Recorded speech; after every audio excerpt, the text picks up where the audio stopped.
네. 이렇게 예고 없이 한 뉴스 브리핑 기사를 한번 들려드리도록 하겠습니다.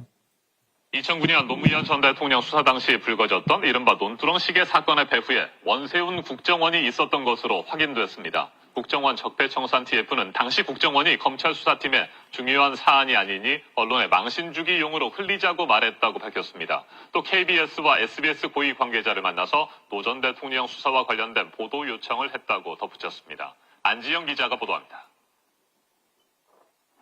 2009년 4월 20일 KBS는 노무현 전 대통령의 명품 시계 수수 의혹을 단독 보도합니다.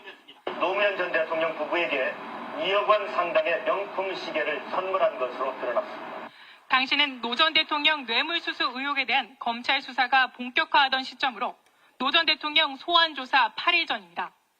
그런데 국정원이 KBS 보도가 나가기 하루 전 노 전 대통령 수사팀장인 이인규 당시 대검 중수부장을 만난 사실이 국정원 적폐청사 TF 조사 결과 드러났습니다.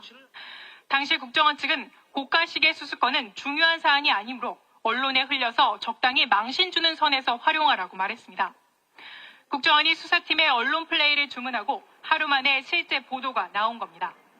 그로부터 20여일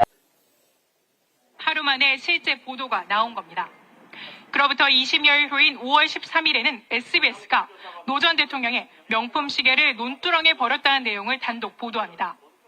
국정원 TF는 SBS의 해당 기자를 조사한 결과 검찰에서 취재했다고 밝혔다고 전했습니다. 그런데 TF 조사 결과 국정원은 검찰의 언론 플레이만 주문한 것이 아니라 직접 언론사도 접촉해 부탁한 사실이 드러났습니다. 수사가 진행 중이던 4월 국정원 측은 SBS 사장을 만나 노 전 대통령 수사를 적극 보도해달라고 요청했습니다. 또 KBS 보도국장에게는 국정원 수사 개입 의혹권을 쓰지 말아달라고 부탁했습니다. TF 조사 결과 국정원 직원은 이 과정에서 KBS 보도국장에게 협조 명목으로 현금 200만 원을 집행했다고 진술했습니다. JTBC 보도 내용입니다. 노무현 대통령을 죽음으로 내몬 것은 무도한 검찰만이 아닙니다. 모렴치하고 사악한 언론도 노무현 대통령을 죽음으로 내몬 흉기 같은 보도를 많이 했습니다. 그 대표적인 것이 SBS 논두렁 시계 버렸다는 보도입니다. SBS 그 이후 논두렁 시계 보도에 대해서 사과한 적 있습니까? 여기 SBS 혹시 와 계십니까? 대답 좀 해보세요. 이재명 대통령에 대한 그것이 알고 싶다 조폭 연루설 사실이 아닌 것으로 밝혀졌죠. 당연히 사과해야 되는 거 아닙니까? SBS에게 한마디 합니다.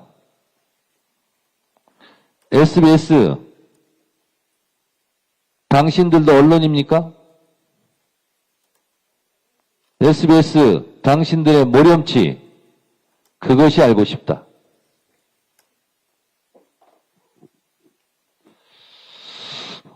참 생각할수록 열받습니다. 그 시계건 논두렁에 버렸다 이게요. 이 진술 자체가 없었거든요. 문재인 대통령이 그때 변호사로서 조사과정 전체에 입회했잖아요. 이런 얘기는 없었어요. 아주 없는 얘기는 아니고 시계는 있었거든요. 직접 노무현 대통령한테 들었어요. 그 돌아가시기 얼마 전에 4월 그때가 20일인가 제가 갔을 때인데 재임 중에 회갑을 받으셨는데 그때 박연사 씨가 노무현 대통령의 형제 노건평 씨를 통해서 선물을 한다고 했는데 이걸 못 갖다 주고 화를 낼까봐 그냥 퇴임할 때까지 가지고 있었대요. 시계를 가지고 있다가 퇴임해서 봉화마을로 오시니까 그 노건평 씨 부인인가가 권 여사한테 이랬다고 해서 줬다는 거예요. 그래서 이제 권 여사가 그걸 받으셔가지고 그냥 감춰놨대요. 근데 그때 이지원 복사한 것 때문에 검찰이 압수수색을 들어온다는 얘기가 있어서 잘림이 뭐가 있는지를 목록 점검을 하자. 이렇게 해서 그 재산 목록을 만드는 과정에서 시계의 존재를 알게 됐다는 거예요.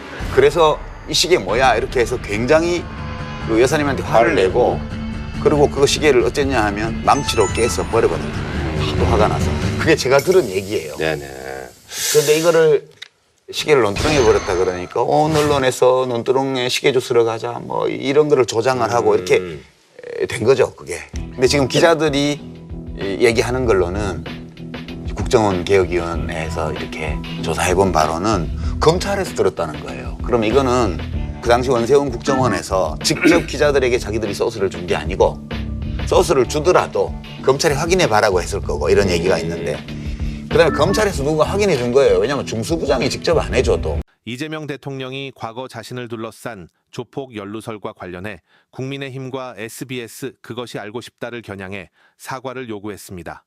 이 대통령은 20일 SNS를 통해 정치적 목적으로 거짓의 무덤에 사람을 매장하는 일이 반복되지 않으려면 조작 폭로한 국민의힘이나 그알 같은 조작 방송의 반성과 사과가 필요하다며 미안하다는 진솔한 한마디를 듣고 싶다고 밝혔습니다. 하루 전 청와대도 브리핑을 열고 2021년 대선 당시 제기된 조폭 연루설과 20억 원 수수설이 대법원 판결로 허위로 드러난 만큼 당시 이를 보도한 언론사들이 사실관계를 바로잡는 추후 보도를 자율적으로 해달라고 요청했습니다. 앞서 대법원은 이 대통령의 조폭 연루설을 제기한 장영하 변호사에게 징역 1년에 집행유예 2년을 선고한 원심을 확정했습니다.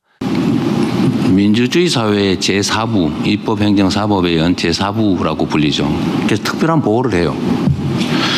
헌법에도 명시적으로 언론 출판의 자유, 표현의 자유를 아주 엄격하게 보호하고 있죠. 그래서 아니 뭐 보도하다가 그 가짜 뉴스는 아니고 뭐 오버할 수도 있는 거지. 또 오버하면 뭐 고치면 되지 뭐. 그게 상식이죠. 그리고 정확한 정보가 제대로 제공돼야 이제 국민들의 주권자들의 합리적 판단이 가능하고 그래야 민주주의가 발전하고 성숙되죠. 이게 정말로 중요해요. 언론의 역할은, 표현의 자유는.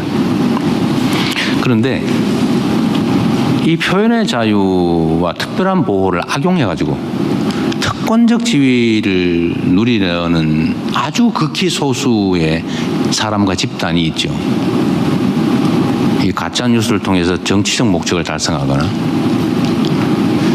공격을 하거나 또는 경제적 이익을 취하거나 그러면 그 가짜 뉴스에 의한 피해는 민주주의 시스템 자체가 훼손되겠죠.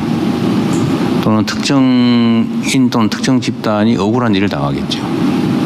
특별한 보호를 악용해가지고 특혜를 누리는 거죠. 이게 바람직하지 않다는 건 모두가 동의할 겁니다. 미국이 표현의 자유를 아주 잘 보호하는 대표적인 나라로 알려져 있죠. 그런데 얼마 전에 여러분 보셨겠지만 무슨 4글자 언론사인데 이름은 정확히 기억이 나지 않습니다. 무슨 대선이 뭐더라 부정선거다 이거 주장하다가 한 군데에서 소송당해가지고 거기가 930억 원인가를 물어냈다고 제가 보도에 난 걸 봤거든요. 표현의 자유를 그렇게 헌법적 차원에서 아주 강력하게 보호하는 미국도 명백한 허위 가짜 뉴스에 대해서는 아주 고액의 배상을 한다고요. 그게 아마 선거 투표 자동 투표기 공급 회사가 소송을 했는데 아마 930억 배상하라는 판결이 났던 것 같아요. 그 상식이 당연한 거죠. 영향력이 크고 특별한 보호를 받는 만큼 권리에는 책임이 똑같은 양이 따르는 거죠. 그리고 사회적 그 정의 아닙니까? 그건 너무 당연한 거죠. 저도 사실은 엄청나게 많이 당했죠. 무려 우리 아들이 멀쩡하게 직장 다니고 있는데 뭐 화천대유 취직했다고 대서특필하는 바람에 아직까지도 직장을 못 얻고 있어요. 유명해져가지고. 그게 뭔 짓입니까? 나한테 물어봤으면 아니라고 그랬을 건데 물어보지도 않고 못 들었어가지고 일부러 그런 거죠. 나하고 화천대유 대장동 관계에 있는 것처럼 만들려고 아들이 그 회사 취직했다고 이름까지 있어가지고 아주 그냥 인생을 망쳐놨죠. 남의 그럼 수없이 많아요 이런 거. 저는 책임을 물어야 되는데 형사처벌은 별로 효과가 없다. 그리고 언론만 이러는 게 아니다. 요즘은 언론 말고 무슨 유튜브 하면서 일부러 가짜뉴스 해놓고 그거 막 관심 끈 다음에 슈퍼챗 받고 광고 조회수 막 올리면서 돈 버는 데 있잖아요. 법원에 재판 받으러 가면서 막 방송하면 막 몇천만 원 들어오고. 좀 그러고 있잖아요. 그걸 가만 놔둬야 되냐. 그러니까 저는 당에 지금 그 얘기를 계속 하는 중인데, 첫째로 언론만을 타겟으로 하지 마라. 안 그랬으면 좋겠다. 언론 탄압이라고 주장할 근거를 만들지 않냐. 그냥 누구든 돈을 벌거나 누군가를 해코지를 하거나 이럴 목적으로 악의를 가지고 일부러 가짜 정보를 만들어내거나 아니면 조작하거나 이러면 꼭 배상해야 되는 거 아니냐. 언론이라고 특정하지 말자.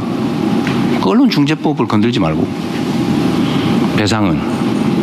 두 번째는 그 일부러 그런 거하고 실수한 건 다르다. 중대한 과실이든 말든 일부러 그런 게 아니면 중대한 과실을 징벌 배상할 일은 아니다. 내가 보기엔. 내 법률가적 양심으로 보건데. 그러니까 아주 나쁜 목적으로 악의를 가지고 엄격하게 하되 아주 배상액은 아주 크게 하자. 그러니까 규제 범위는 최대한 좁히되 명확하게 얘기해 들어오면 배상은 아주 엄격하게 해가지고 고의로 나쁜 의도를 가지고 일부러 그러는 거는 못하게 하자. 그리고 형사처벌보다는 돈을 물어내게 하는 게 훨씬 더 효과적이다. 라는 게 제 생각입니다. 그러나 뭐 제가 입법을 하는 건 아니니까 의견만 당에 그렇게 주고 있어요. 중과실은 대상으로 하지 말고 명백한 사안으로 제한하고 언론을 타겟으로 하지 말고 일반적 배상을 하게 하자. 라는 게 제 생각입니다. 너무 과격한가요? 매우 합리적이지 않습니까? 표정이 영 아닌데. 네. 네. 이재명 대통령은 가짜 뉴스로 한 사람의 인생을 송두리째 짓밟고도 침묵하는 이들에게 서슬퍼런 경고를 날렸습니다. 비겁한 검찰과 국정원 그리고 언론의 카르텔의 민낯이 결국 드러났는데요. 이재명 대통령의 조폭 연루설이라는 파렴치한 프레임을 씌워 정치적 매장을 시도했던 세력들에게 잼통은 진솔한 사과를 하라는 마지막 기회를 던졌습니다. 잼통의 조폭 연루설이 대법원 판결로 허위 사실임이 확정됐음에도 책임있는 사과 없이 여전히 입을 닫고 있는 언론과 배후 세력의 행태는 민주주의를 파괴하는 폭거와 다름없지 않습니까? 표현의 자유라는 방패 뒤에 숨어 악의적인 조작을 일삼는 이들에게 잼통은 이제는 철퇴를 가해야 한다고 목소리를 높였는데요. 앞으로 책임 없는 권력은 존재할 수 없음을 이번 기회에 똑똑히 보여줘야만 합니다. 그 피해의 대상이 바로 내가 될 수도 있으니까요. 정치는 관심입니다. 이 영상에 좋아요와 댓글 달아주시고 구독을 해서 더 많은 사람들이 이 영상을 볼 수 있도록 우리의 관심을 보여주세요.